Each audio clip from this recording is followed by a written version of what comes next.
चलो फिर ठीक है ना। तो अब हो क्या रहा है बच्चों, इस प्रॉफिट्स के अंदर कुछ ऐसी चीज़ें हैं जो एबनॉर्मल हैं, ठीक है ना। इस कंसेप्ट को समझने से पहले मैं आपको एक आपकी लैंग्वेज में एग्जांपल दे देता हूँ। सपोज करो आप लोगों का 12th क्लास के PA1 का एग्ज़ाम हुआ, ठीक है ना, और आप लोगों के नंबर आ गए। इंग्लिश आपके पास क्या है, इंग्लिश है, अकाउंटेंसी है, BST है, इको है और IP है, ठीक है ना। अब नंबर आ गए इस भाई के 40 में से नंबर आने थे। इंग्लिश में आ गए इसके 35, अकाउंट्स में आ गए इसके 36, BST में आ गए इसके 34, इको में आ गए इसके 15 और IP में आ गए इसके 18, ठीक है। अब आप लोगों को इस बच्चे का ऑलरेडी रिजल्ट पता है, ये किसका डिस्कशन हो रहा है, ठीक है ना। मैंने इससे पूछा कि यार ये नंबर तेरे कैसे आ गए, उसने कहा बस मैं पढ़ के गया था, ठीक है जी। लेकिन बाद में पता लगा कि इसके सामने तो एक टॉपर बच्चा बैठा हुआ था जिसने इसमें से 20-20 नंबर का टेप लिया। मतलब इस 20 नंबर का उसने यहाँ टेप रखा है, 20 नंबर का यहाँ टेप रखा है, 20 नंबर का यहाँ टेप रखा है, ठीक है जी। क्या इस रिजल्ट के बेस पे मैं इसका बोर्ड का रिजल्ट प्रिडिक्ट कर सकता हूँ? क्या इस रिजल्ट के बेस पे मैं इसका बोर्ड का रिजल्ट प्रिडिक्ट कर दूंगा क्या? नहीं सर। क्यों?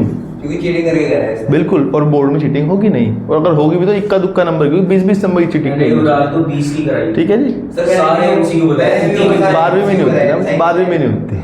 12वीं में आप लोगों के पास इतना टाइम नहीं होता आप इसको बता सको। आप लोगों का अपना ही पेपर इतना नहीं होगा, आप लोग अपना ही पेपर कर लो, वही बड़ी बात हो जाएगी। फिर से फोन आएगा?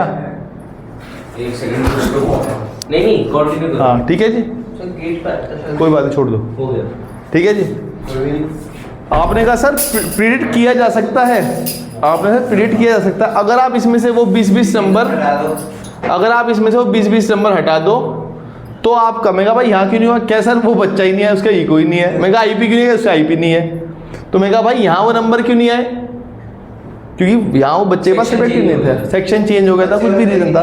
यहाँ वो 20 नंबर जो फालतू जुड़े हुए, मतलब एक्चुअल में इसके इंग्लिश में नंबर आते हैं 15, अकाउंट्स में आते हैं 16, इसमें आते हैं 14, ये 15 और ये 18।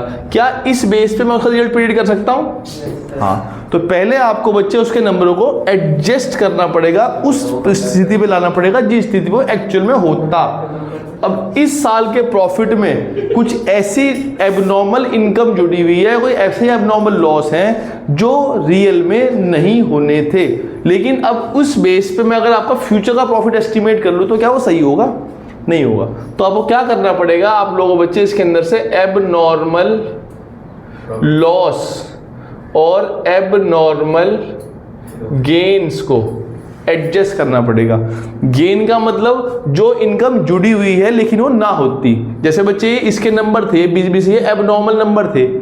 नॉर्मल तो इसके 15, 16 से 14 थे, लेकिन ये जो 20-20 नंबर जुड़े हुए थे, बेकार के नंबर ऐड ऑन हो रखे थे, उन्हें हटाया। क्या किया मैंने? उन एबनॉर्मल नंबर्स को मैंने रिमूव कर दिया। उन एबनॉर्मल गेन को जो नॉर्मल सिचुएशन में उसे नहीं मिलेगा, वो मैंने क्या किया? उस एबनॉर्मल को उससे हटा दिया।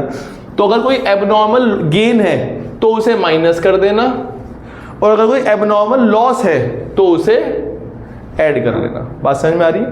तो जो मैं बहुत इंपॉर्टेंट बात बता रहा हूँ, आप लोगों को ये चीज़ ध्यान सुन लो, नहीं तो आगे जितने भी चैप्टर आएंगे गुडविल निकालने में बार बार दिक्कत आएगी।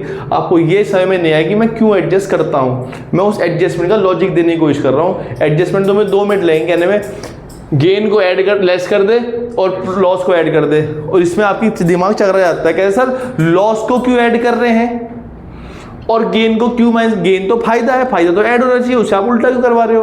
भाई अगर किसी चीज को आपको प्रिडिक्ट करना है तो प्रिडिक्शन से पहले कोई अगर आपके पास एबनॉर्मल फायदा हुआ है किसी सब्जेक्ट के अंदर, तो उस एबनॉर्मल फायदे को आपको हटाना पड़ेगा, जिससे आप नॉर्मल स्थिति को समझ सको।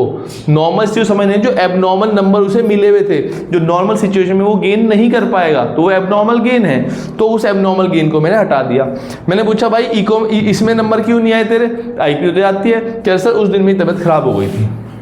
मैं IP तो बढ़िया पड़ता है। कैसा? अगर मेरी तबीयत खराब ना होती तो जो मेरे नंबर छूट गए हैं, 10 नंबर मुझे और मिल जाते हैं आईपी में। आईपी की तो सर मैंने ट्यूशन भी लगा रखी है, तो मैं कहा कोई बात नहीं, वो एक एबनॉर्मल लॉस है। जो सिचुएशन हर बार रिपीट नहीं होगी, तेरी पेपर हर बार तबियत तेरी आईपी पेपर में नहीं खराब होगी। अगर सही सिचुएशन होती तो तेरे 10 नंबर और आ जाते। कह रहा जी सर, तो मैं कहा आईपी में 28 नंबर आ जाते। कैसा आईपी तो आती है मुझे। तो अगर कोई एबनॉर्मल लॉस है तो उसे ऐड कर लेना, और कोई एबनॉर्मल गेन है तो उसे माइनस कर देना। जैसे इस सिचुएशन में कहूँ कि भाई 2019 में आपकी प्रॉफिट 2 लाख का हुआ, कह रहे हाँ। मैं कहा इसमें क्या हुआ? क्या सर वो तो कोरोना आ गया था। मैं कहा नॉर्मल सिचुएशन होती तो क्या प्रॉफिट होता? क्या सर 5 लाख रुपए का फायदा तो एक्स्ट्रा हो रखा है क्योंकि सामान थोड़ा बिक रहा था। तो 5 लाख का गेन क्या है? एबनॉर्मल गेन, वो हटाओ। मैं कहा इसमें क्या हुआ? क्या सर इसमें भी 7 लाख रुपए का एबनॉर्मल गेन हो रखा था। मैंने कहा उसे भी हटाओ। मैं कहा यार चल कोई बात नहीं, अगर तेरे हिसाब से माने तो 3 लाख का प्रॉफिट यहाँ होता है तुझे, या तुझे 5 लाख का हो जाता। मैंने कहा यहाँ क्या हो गया? कह रहे सर बस सिचुएशन नॉर्मल हो गई। और मैंने कहा यहाँ से एकदम क्या सर? यहाँ हमारी फैक्ट्री में आग लग गई थी, एकदम से ही सारा माल जल गया जो बना हुआ था। अगर वो ना होता तो मुझे 4 लाख रुपए का और फायदा होता, और मेरा जो गेन होता वो नॉर्मली प्रॉफिट 5 लाख का होता। तो आपने क्या किया है? एबनॉर्मल लॉस को ऐड कर दिया है और एबनॉर्मल गेन्स को माइनस कर दिया। इतना सा काम है। आगे जो क्वेश्चन आएंगे ध्यान रखना, जब आप मुझे प्रॉफिट का एवरेज करोगे, प्रॉफिट का एवरेज करने से पहले आपको अपने प्रॉफिट्स को ठीक करना पड़ेगा। अगर उनके अंदर कोई एबनॉर्मल इनकम या गेन है, उन्हें हटाने के बाद ही आपके सामने जो प्रॉफिट आएंगे वो ट्रू प्रॉफिट वो सही प्रॉफिट होगा। उस प्रॉफिट का आप एवरेज करोगे तो आपके सामने रिजल्ट ज़्यादा सही आएगा। एवरेज तो आप इसका भी कर दोगे, एवरेज तो आप इसका भी कर दोगे, और इसके बेस पे आने वाला रिजल्ट उतना सही नहीं आएगा जितना रिजल्ट इसके बेस पे आएगा, क्योंकि ये उसके सही नंबर हैं। जो उसने 20 नंबर एक्स्ट्रा गेन कर रखे थे चीटिंग करने की वजह से, उसकी वजह से आने वाला प्रॉफिट सही नहीं आएगा। बात समझ में आती है? हाँ जी, एबनॉर्मल चीज़ें गिवन होंगी, एबनॉर्मल लॉस और गेन दिया होगा, उससे हम क्वेश्चन को ठीक करेंगे। ठीक है जी, बच्चे डायरेक्ट क्वेश्चन नंबर 4 पे आ जाओ। मुझे हाँ जी, एबनॉर्मल लॉस और प्रॉफिट और गिवन तरीके होते हैं मुझे निकालने के, लेकिन आपके पास क्वेश्चन में गिवन होते हैं 4। आज का कंसेप्ट यहीं तक रहेगा।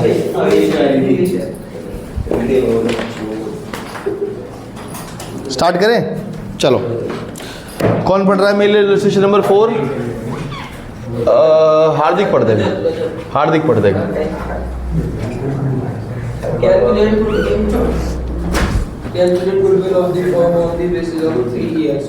ठीक है जी, गुडविल निकालनी है फर्म की किसके बेस पे? 3 ईयर परचेज। 3 ईयर परचेज, ये क्या है? 3 ईयर परचेज, बिल्कुल।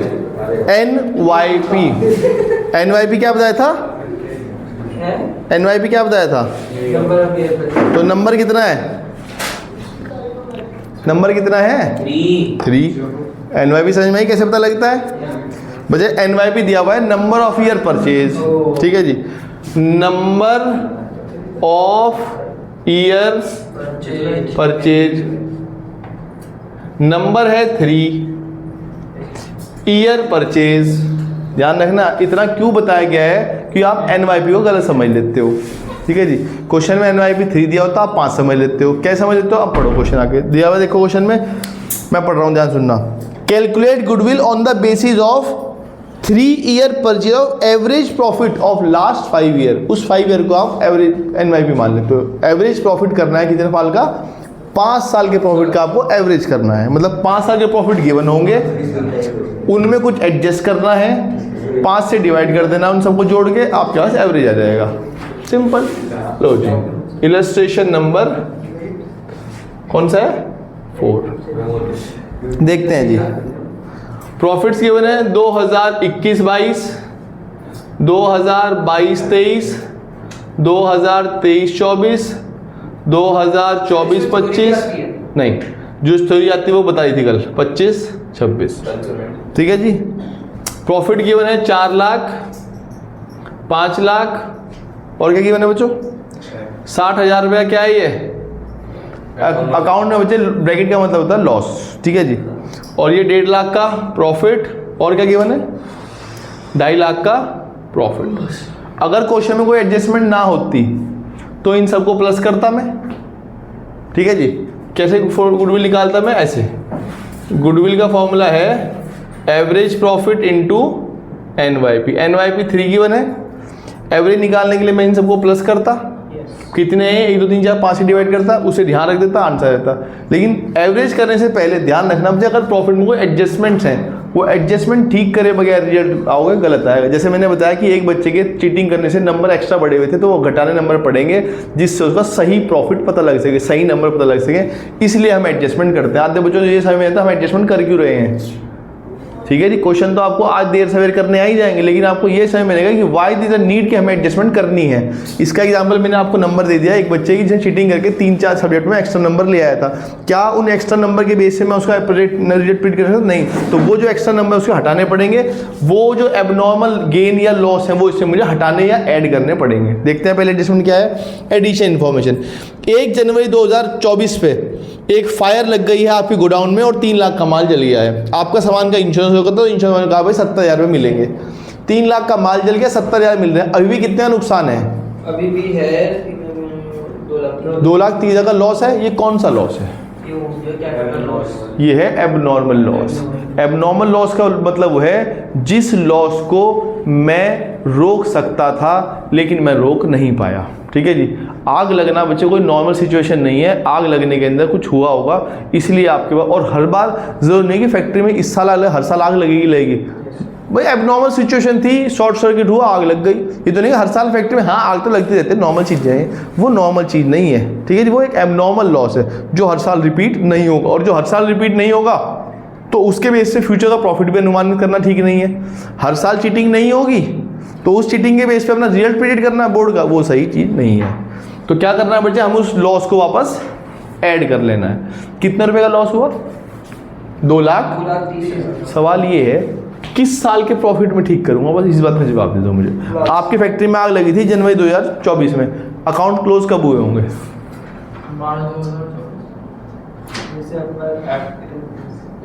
इसमें या इसमें, बस ये बता दो। 2024 में। इसमें पक्का?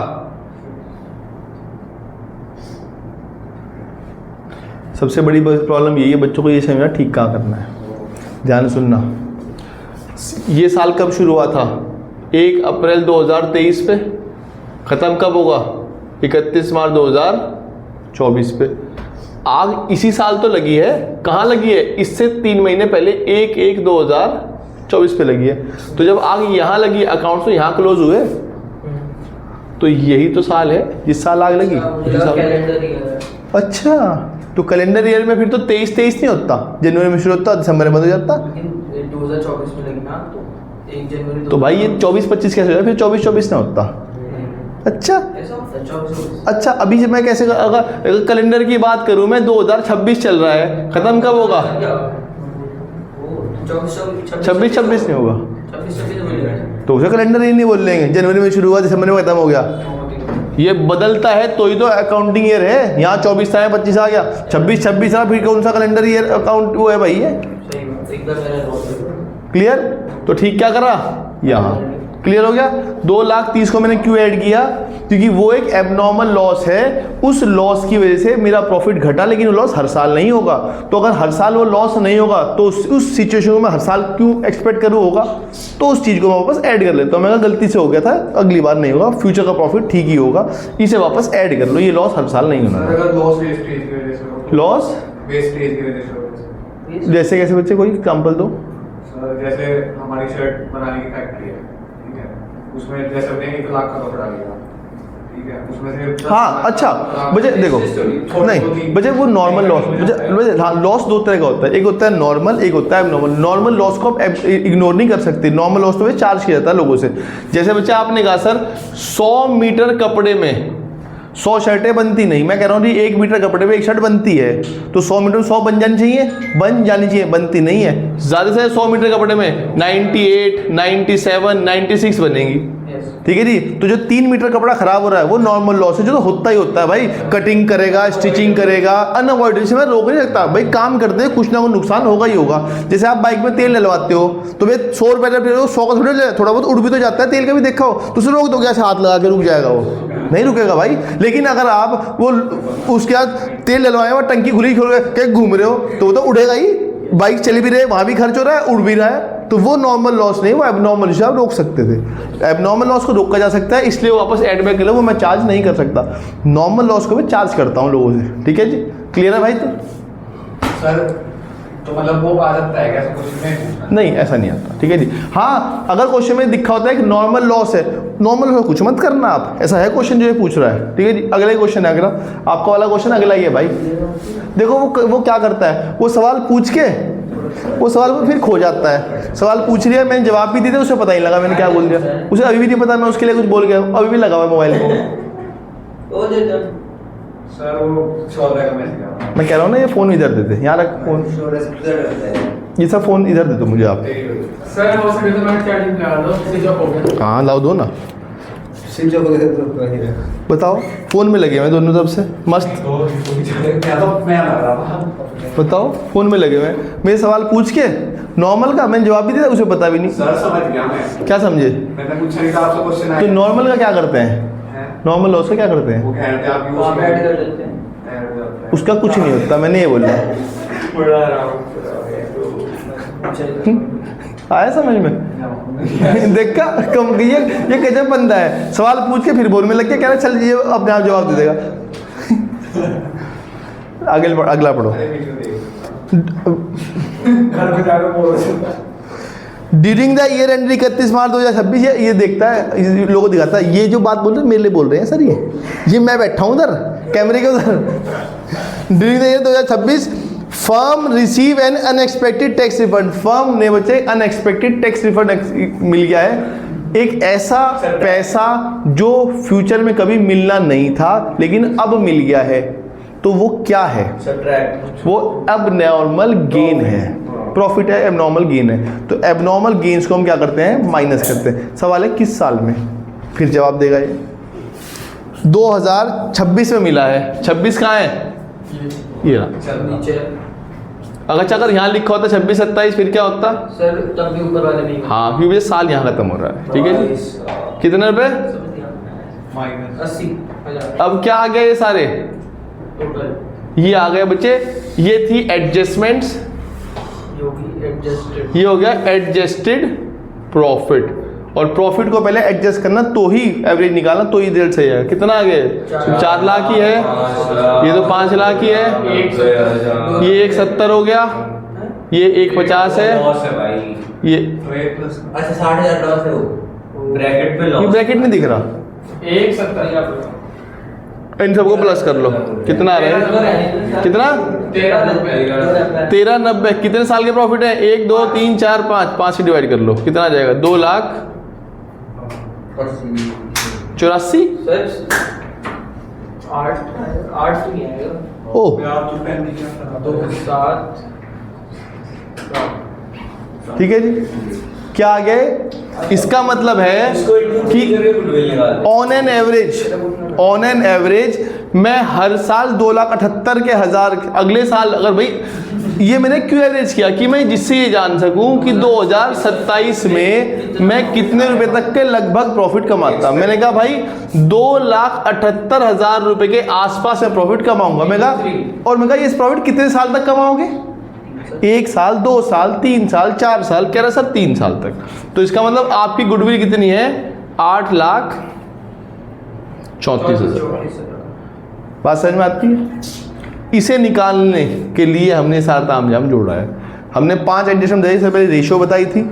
रेशो में आपको फिगर चाहिए, एंट्री करने के बाद रेशो से एंट्री निकल जाती है। जो सेक्रीफाइस करता है वो क्रेडिट होता है, गेन वाला डेबिट हो जाता है। अब आपको फिगर चाहिए एंट्री भरने के लिए, तो एंट्री भरने की जो फिगर आएगी वो इससे आएगी। बात समझ में आ रही है? क्यों निकाल रहा हूँ मैं? ऐसा नहीं मेरा कुछ अलग ही चल रहा है, हर चीज़ का कुछ रिलेशन है, उस रिलेशन को समझने की कोशिश करना तो ही समझ में आएगी अकाउंटिंग, वरना बहुत बेकार लगेगी। नेक्स्ट लेसन 4 5 देखते हैं। कोई डाउट तो नहीं है? पर 5th देखते हैं। पढ़ दे भाई हमारा भाई देव नवीन। आपको दिया नवीन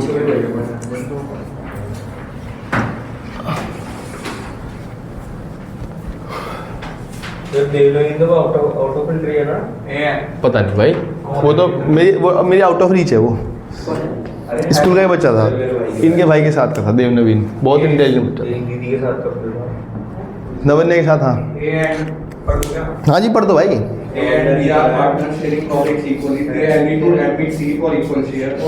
बच्चे मैंने कहा था जब भी रिकॉन्स्टिट्यूशन होगा, चाहे रेशो चेंज हो, कोई एडमिशन हो, रिटायरमेंट हो, डेथ हो, क्या होगा, हमें क्या निकालनी पड़ेगी हर बार हमें? गुडविल।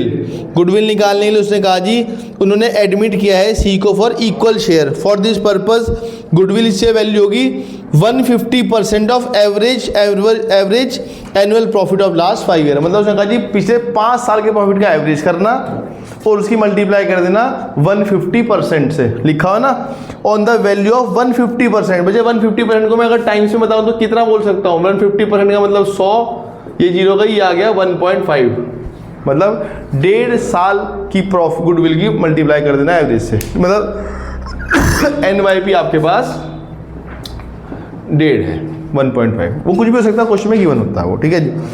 प्रॉफिट गिवन है आपको 5 सालों के गिवन है जी। कौन कौन से ईयर है?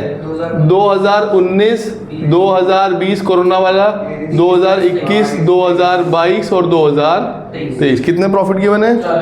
40,000, 60,000, 1 लाख, 20,000 का लॉस, 1.5 लाख। ठीक है जी।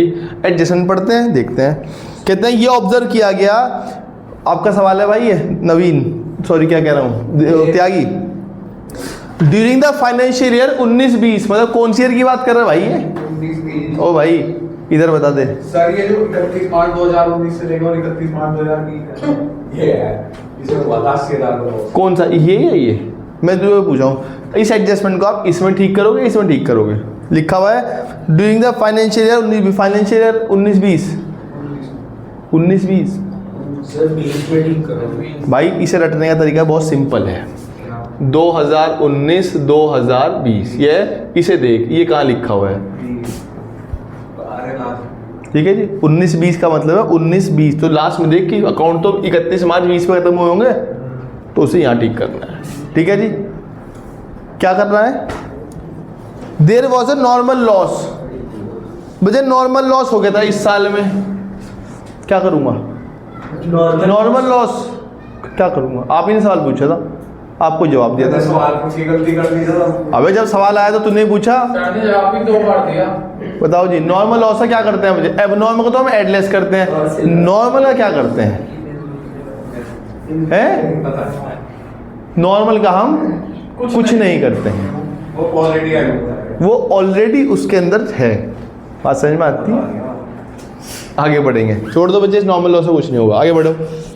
सर इसे कुछ नहीं करना, इसे कुछ नहीं करना, अब नॉर्मल को एडजस्ट करना है। 31 मार्च 2020 and asset of the original cost of rupees 2 lakh with book value of rupees 1,50,000 was sold for rupees 1,34,000। भैया जिस चीज की कीमत ओरिजिनल में 2 लाख की थी, लेकिन उसकी किताबों में वैल्यू 1.5 लाख है, उसे आपने 1,24,000 से बेच दिया, कितने का लॉस? 2 लाख की चीज ओरिजिनल वैल्यू थी, बुक वैल्यू 1.5 लाख है, उसे आपने 1,24,000 में बेच दिया, कितने का लॉस? बताओ जी। 76। गलत, 26। अब सुनना, मैं ऐसा क्यों बोल रहा हूँ? कॉस्टिंग जितने में वो खरीदी गई थी, आपने एक गाड़ी 2 लाख की खरीदी, कुछ साल चलाई, अब उसके ऊपर क्या लगता है? उसे जब डेप हम लेस कर देते हैं, तो जो लेस करने के बाद वैल्यू से हम बोलते हैं बुक वैल्यू। तो उसके ऊपर मुझे नहीं पता कितना डेप लगा, बस मुझे ये पता है कि उसका किताबों में वैल्यू 1.5 लाख है। ठीक है, ऑलरेडी सबको पता है डेप 50 का ही लगा। आज वो चीज़ आपने सेल कर दी है 1,24,000 में, तो वजह जो आप अपना लॉस देखोगे, ये देखोगे 2 लाख की खरीदी थी, 1,24,000 से बेच दी, 76 का लॉस। ये देखोगे भाई उसकी आज वैल्यू क्या थी, 26। ये तो देखोगे। आपकी गाड़ी है, मुझे ली तो 25 लाख की थी, आपने ली तो 25 लाख की थी, आज उसकी वैल्यू 25 ही है। आज इसकी वैल्यू ज़्यादा से ज़्यादा 12 होगी, मान लेता हूँ, आधी होगी, मान लेता हूँ 12। आज आप ये 10 में बेचो तो ये कहोगे भैया 12 की थी, 10 में बेची, चल 2 कमी। अब 26 की 25 की ली थी, 10 में बिकी, 15 का लॉस है, तो हर चीज़ हमेशा लॉस ही रहेगा।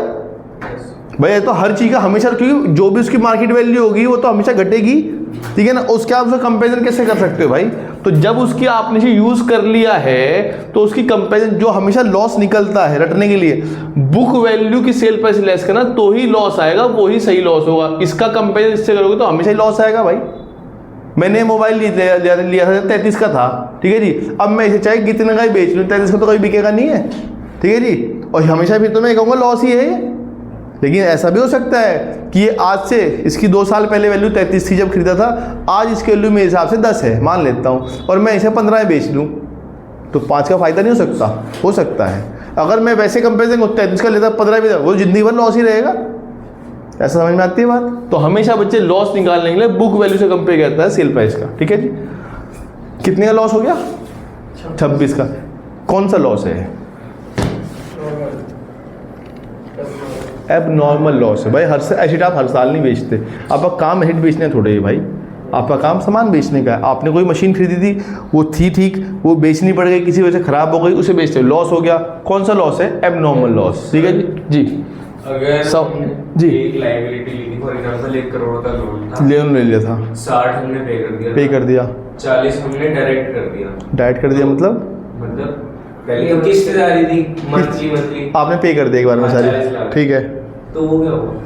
कुछ भी नहीं, तो रीपेमेंट हो गई बस, और क्या है। अगर उसके ऊपर जो आपको ब्याज का पैसा बन गया वो आपकी इनकम हो गई, और क्या है, ठीक, क्लियर।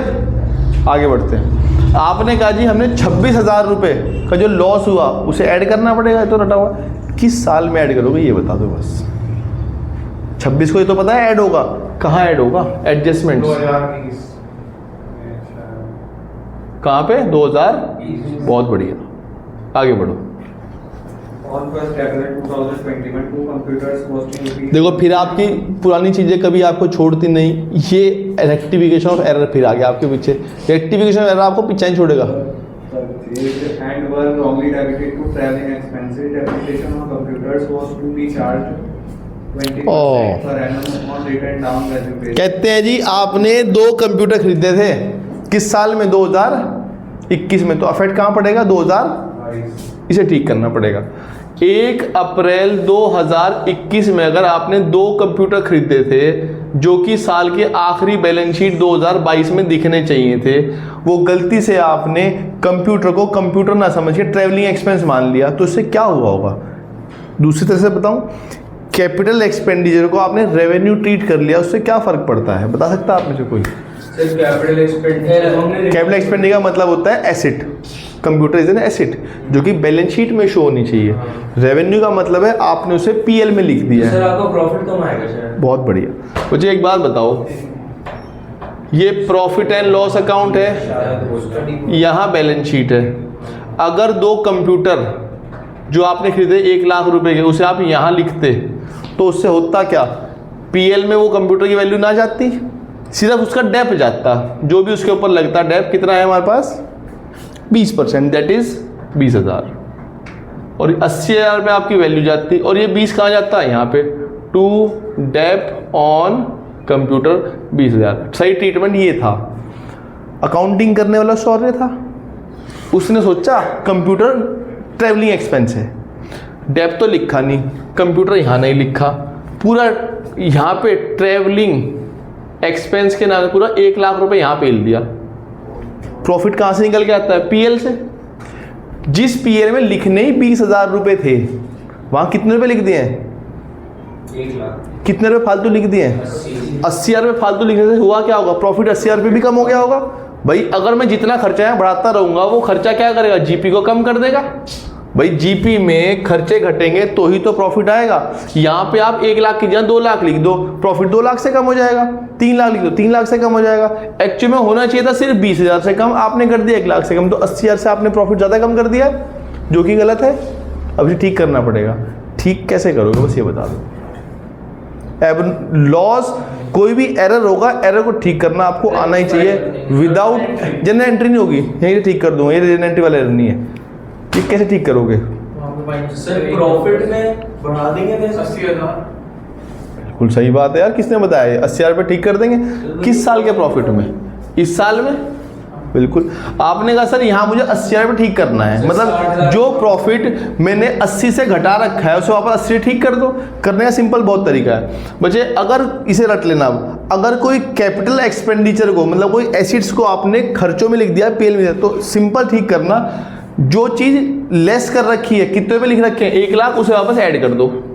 क्योंकि यहाँ 1 लाख रुपए लिखने का क्या मतलब है, 1 लाख रुपए माइनस कर रखा है, पहले उस 1 लाख को ऐड कर दो। एक्चुअल में माइनस होना कितना चाहिए था, एक्चुअल में माइनस कितना होना चाहिए था, फिर 20 को आप माइनस कर दो। आपने सर बात तो वही पड़ रही है कि प्लस कर रहे हो, 1 लाख माइनस करो तो 80 लिख दो। 80 अगर आप डायरेक्ट कर दोगे वो भी चल जाएगा, लेकिन एक्चुअल में आप ऐसे करोगे कि एक क्वेश्चन और भी है ऐसा, इसका रिवर्स भी हो जाता है, एक माइनस हो जाता है, एक भी प्लस भी हो जाता है। कभी कभार हो जाता है कि आप एसिड्स को यहाँ ना लिख के, चीज़ ट्रैवलिंग एक्सपेंस थी उसे कंप्यूटर समझ लिया। भाई गधा तो गधा ही है, कंप्यूटर को ट्रैवलिंग समझा, ट्रैवलिंग को कंप्यूटर पे तो मान सकता है वो, इसका उल्टा भी तो हो सकता है भाई, ऐसा भी क्वेश्चन आएगा। ठीक है जी। अच्छा एक बात बताओ, आपने अगर इसे कंप्यूटर मानना ही नहीं, आपने सारा ट्रैवलिंग एक्सपेंस यहाँ कर लिया, ये साल तो गलती थी ठीक कर दी, क्या अगले साल भी गलत हो रखा होगा, क्या अगले साल में भी गलती होगी नहीं होगी? सर कंप्यूटर एक एसेट है। हाँ कंप्यूटर, बिल्कुल कंप्यूटर एक एसेट है। अगर आपने उसे कंप्यूटर को यहाँ लिखा ही नहीं इस साल की बैलेंस शीट, तो अगले साल की बैलेंस शीट में तो कंप्यूटर नहीं गया होगा, अगले साल फिर डैप लगना चाहिए था, आपने फिर डैप नहीं लगाया, तो कितना डैप लगा होगा? पहले साल में लग रहा है 20,000, तो 20,000 का हमने कर दिया, फिर 80 बचा, तो 80 पे लगेगा। नहीं, अब यहाँ आपको मेथड देखना पड़ेगा, SLM है WDV, मेथड देख के तो यहाँ कितना आएगा 16। अब आप लोगों का सिर चकरा गया है कि मैंने क्या कर दिया है। अकाउंटिंग यहाँ से, अकाउंटिंग यहाँ से स्टार्ट है भाई।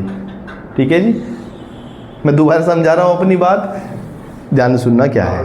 ठीक है ना। हुआ क्या है बच्चों, अगर आपको मेरा ये एरर समझ में आ गया, ये एरर हर क्वेश्चन में बार बार है, इसे मुझे समझाना ही पड़ेगा। अगर ये एरर समझ में नहीं समझा पाया मैं आप लोगों को, तो बड़ी दिक्कत होगी आपको भी और मुझे भी। देखो, एक साल 2022 में एक PL बना जो शौर्य ने बनाया, उसने यहाँ पे ट्रैवलिंग एक्सपेंस के नाम से 1 लाख रुपए लिख दिए हैं जो नहीं लिखने चाहिए थे।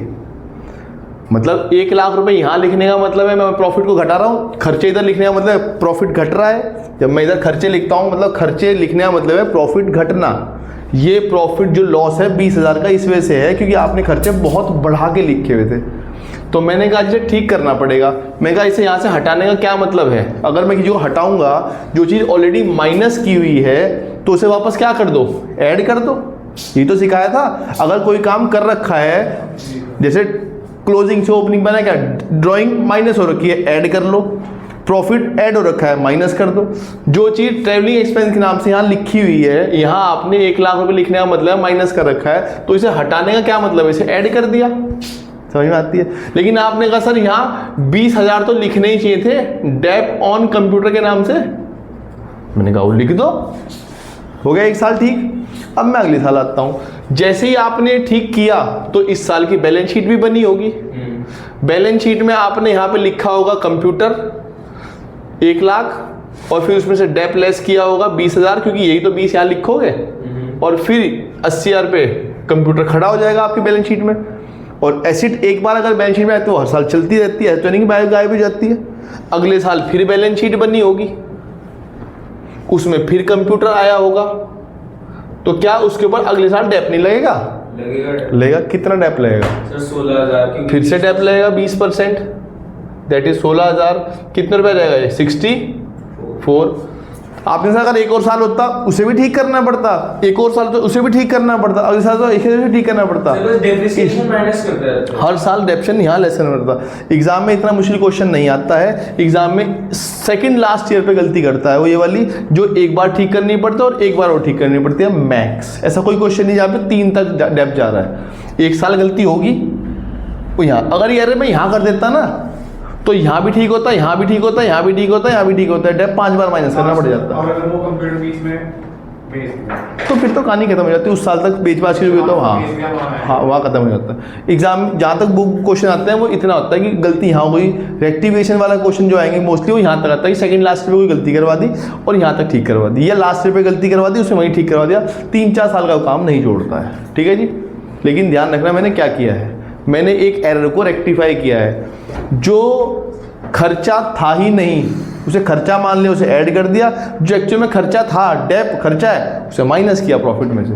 डेप माइनस होता है प्रॉफिट में से, तो माइनस किया है, लेकिन कंप्यूटर माइनस नहीं होता, उसे ऐड किया है। इतना सा काम किया है मैंने। ठीक है जी, प्रॉफिट में से डेप माइनस होता है, माइनस किया है, प्रॉफिट में से डेप माइनस होता है, माइनस किया है, लेकिन कंप्यूटर माइनस नहीं होता, कंप्यूटर एक एसिड है, उसे ऐड किया है। ठीक है जी, इतना सा काम किया है मैंने। और भी कुछ दिया हुआ है? और कुछ नहीं है। लो जी, मैंने एडजस्टमेंट कर दी सारी। एडजस्टमेंट करने के बाद क्या हो जाएगा हमारे पास? हमारे पास आ जाएगा एडजस्टेड प्रॉफिट। कितना आ रहा है मुझे बताना? 40, 86, 1,60,000 हो गया ना। देखो लॉस से प्रॉफिट में आ गया, नहीं आ गया? जहां मैं एक तरफ दिखाता रहे लॉस हो गया, मैं कहा तू गधा है, मैं कहा ये तो खर्चा था ही नहीं। उसने कहा अच्छा, मैं कहा फिर वापस ऐड कर। उसने कहा अच्छा मेरा प्रॉफिट है, मैंने कहा सही प्रॉफिट तो 60 है, लॉस थोड़ी आ रहा है। और ये कितना आ जाएगा? 1,34,000। इन सबको प्लस कर लो, कितना आ रहा है ये? कर भी दिया? अच्छा सॉरी, देख भी लिया। कितना आ रहा है? 4,20,000 की डिवाइड करना किससे करोगे? कितने हैं? 1, 2, 3, 4, 5। ऐसा मत करना ये लॉस था, ये गायब हो जाएगा। कितना आ रहा है? 2,10,000। 84,000। इतना मैथ कैसे गलत हो सकता है यार? इतना मैथ। गुडविल का क्या फॉर्मूला बताया था बच्चों मैंने? मुझे एक बात, एग्जाम में फॉर्मूला लिख के आओगे तो नंबर मिलेगा। अगर आप डायरेक्ट कर दोगे ऐसे 84 इंटू 1.5 तो फॉर्मूला ना लिखने का आधा नंबर कट जाएगा। आप पहले फॉर्मूला लिखोगे, average profit into NYP। Average निकालना है मैंने 84, NYP है 1.5, क्या आ जाएगा? 1,00,000। देखना याद है क्या? अगर मेरा याद है तो फिगर बिल्कुल ठीक है। अरे वाह, अबे याद है मुझे 5 साल की फिगर यार, हर साल नहीं। पहले करी थी तो याद होगी आपको, ये तो पता था। अभी निकालते तो मैच होता। तो भाई और से लिख के दिखाऊं? मुझे याद है भाई, तो मैं क्या करूं बता भाई। कुछ चीजें याद रहती हैं भाई मुझे। एक क्वेश्चन और करते हैं। 5 मिनट बचे हैं। तो आप लोगों ने लेट भी तो शुरू किया था, 10 मिनट लेट भी तो आए थे। आज थोड़ी